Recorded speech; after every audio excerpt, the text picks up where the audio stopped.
Hey everyone, MsIlluna here. Thank you so much for 4,000 subscribers. You guys have no idea how grateful I am for all of your help and support. I've been asked quite a few times over the years how I animate, so as a thank you, I'll be giving you guys some insight into how my videos are done. First off, here's the program lineup that I use.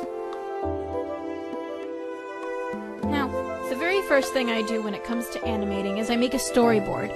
I print out blank frames onto paper and draw out storyboards with a pencil. This helps me pace the animation properly and helps me not to waste my time with junk frames that didn't look right or flow right with the rest of the animation.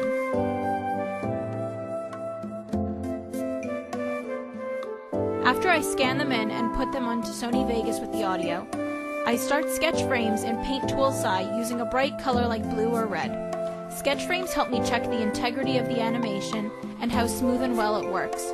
If it's choppy or if it's too smooth and slow, I add or subtract frames accordingly. Details are not a major concern at this stage. I mainly focus on bigger shapes and the motion.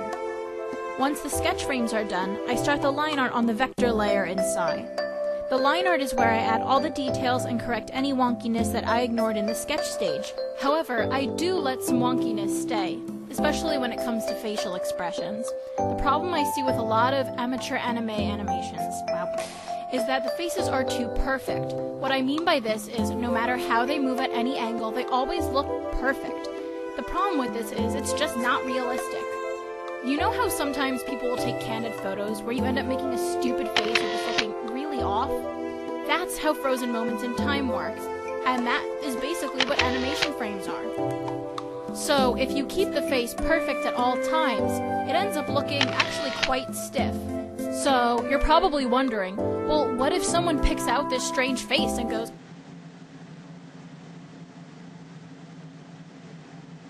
well, luckily, this probably won't be happening, because if a frame is on the screen for less than 1/12 of a second, the human eye can't pick it out from the rest of the frames, unless they pause on it perfectly. This also applies to a technique called animation smears, which are used in quick and/or exaggerated motions. They look kind of like this, and add a bit of stretchiness or bounciness to the animation. Finally, I color the frames. This is probably the most time-consuming part. I make sure the shadows and lights match up so it doesn't look like they're growing or bouncing around the image. Background is added as one of the last things. Make sure that the foreground colors work with the background so that the subject does not look out of place. Otherwise, the subject will look like they're just copy-pasted into the background and they won't really sit within the setting. They'll look like they're on top of the setting. So, there's a summary of how I work. And now here's the process from start to finish. Thank you guys so much for your support. Thank you for watching, and if you found the video at least a little bit helpful, like, favorite, and subscribe if you're not already subscribed. That's really helpful to me. You guys have no idea. Thank you so much. Bye, guys.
Oh, I think we've just stumbled across something much more valuable than a stupid lost noble, boys.